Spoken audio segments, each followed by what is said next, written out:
Have you ever noticed how quickly the mind panics when things get quiet?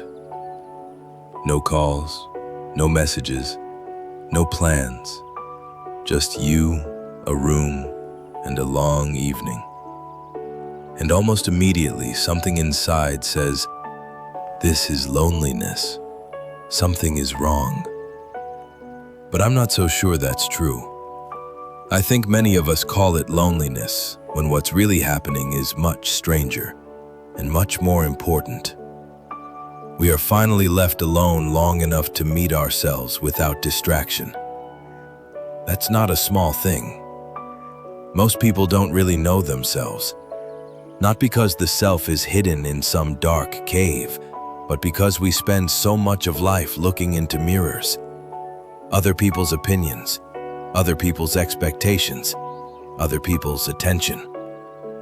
We get used to seeing ourselves through reflection, through reaction, through being needed, wanted, praised, misunderstood, admired, or ignored. And after a while, we start to believe that's who we are. But then the room gets quiet. The mirrors are gone for a moment. No one is reflecting you back to yourself. And suddenly, the actor hears his own breathing backstage. It feels strange. It feels exposed. It even feels painful. But pain does not always mean something is wrong. Sometimes it simply means something real is being touched. Imagine a pond that has been stirred all day by wind and footsteps and thrown stones. The surface is broken, restless, noisy. Then evening comes. The air settles. The water becomes still. If that pond could think, it might say, "Something is happening to me. I've lost all the familiar movement." But of course, nothing bad is happening. It is becoming clear. That is often what solitude does. It removes the usual turbulence. And at first, instead of peace, you feel everything that the noise had been covering up. Restlessness, sadness, emptiness, old grief, a strange ache with no obvious cause. And the mind is quick to label it. I'm lonely. I need someone. I need to get out of this. I need to fill this space. But maybe the space does not need to be filled. Maybe it needs to be heard. Because the truth is, a person can be surrounded by people and still feel deeply alone. And another person can sit quietly by a window, listening to rain, and feel completely held by life. So loneliness is not just about the absence of people. It has more to do with distance from yourself. There is a difference between being alone and being abandoned. And one of the saddest habits we learn is to treat our own company as abandonment. We sit with ourselves for 10 minutes and start acting as though we've been left out of existence. But you haven't been left out. You are simply no longer distracted. And that can feel unfamiliar, especially if you've spent years being busy, useful, entertaining, attractive, available, impressive, or emotionally organized for everyone else. You get very good at performing a self. So good, in fact, that when the performance stops, you don't know what remains. That is where the fear comes in. Because now there is no role to play, no one to reassure, no one to charm, no one to disappoint. Just this quiet presence waiting underneath all the effort. And meeting that presence can feel awkward at first, like meeting an old friend after years apart. You know them, but you don't know how to begin. So you sit there, a little uneasy, a little restless. Maybe you reach for your phone. Maybe you start planning something. Maybe you open another tab, make another list, start another little escape route. We do this so quickly, don't we? The moment silence begins to say something real, we rush to cover its mouth. But if you stay a little longer, something changes. Not dramatically, quietly.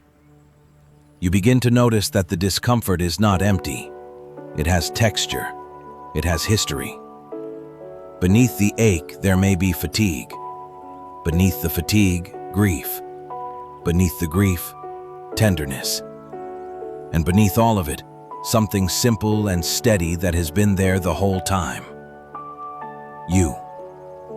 Not the social version, not the polished version, not the version that explains itself so well. Just you. A living, breathing mystery that cannot be reduced to a resume, a personality test, or a collection of roles. You are not a finished object. You are more like weather, more like music, more like a flame than a statue. And that is why solitude can feel so unsettling, because when you stop being reflected by others, you cannot hold yourself together with labels so easily.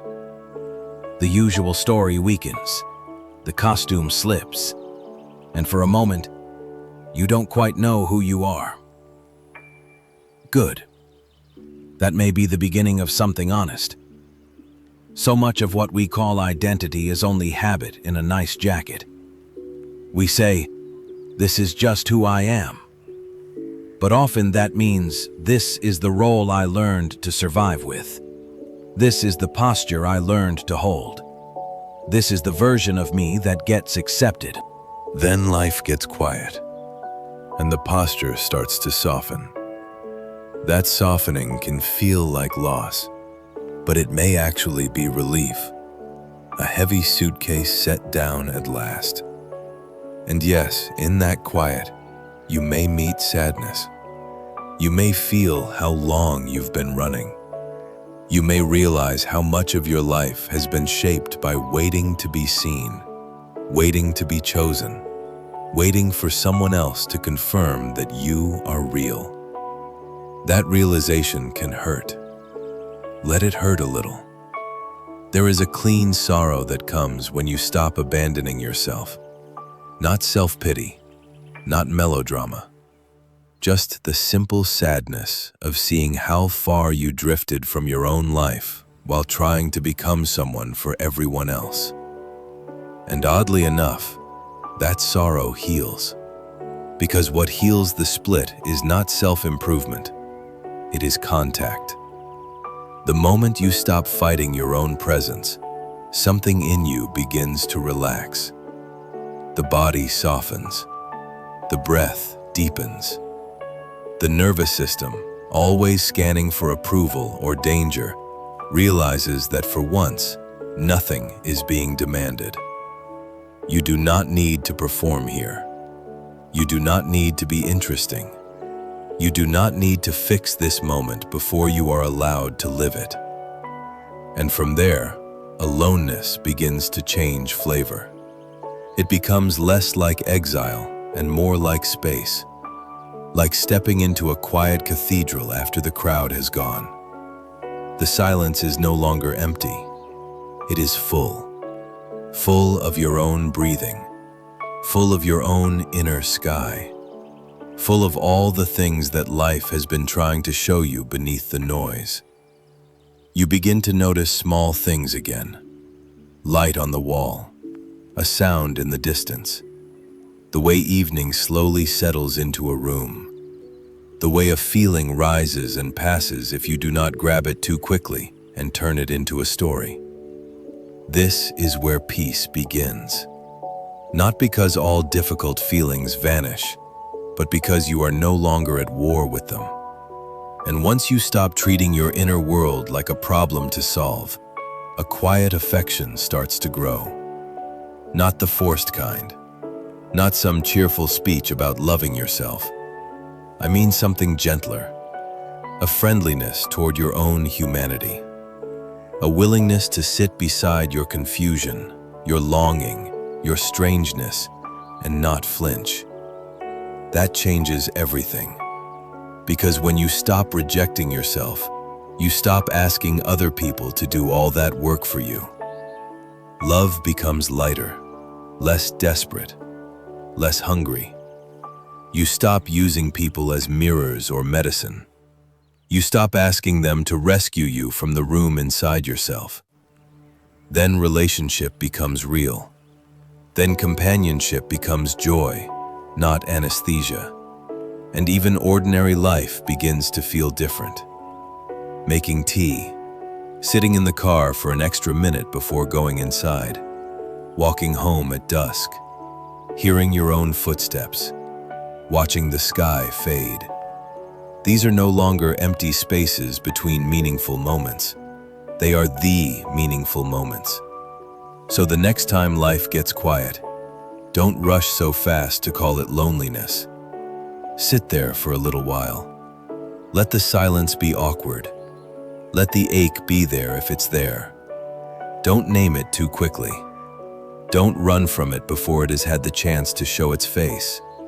Because it may not be loneliness at all. It may be the first honest conversation you've had with yourself in years. And that is not something to fear. That is a kind of homecoming. It is the moment you stop standing outside your own life, knocking on the door, waiting for permission to enter. And instead, very softly, you step inside. You look around. You breathe. And somewhere beneath all the old noise, something in you says, "Ah, so this is where I've been all along."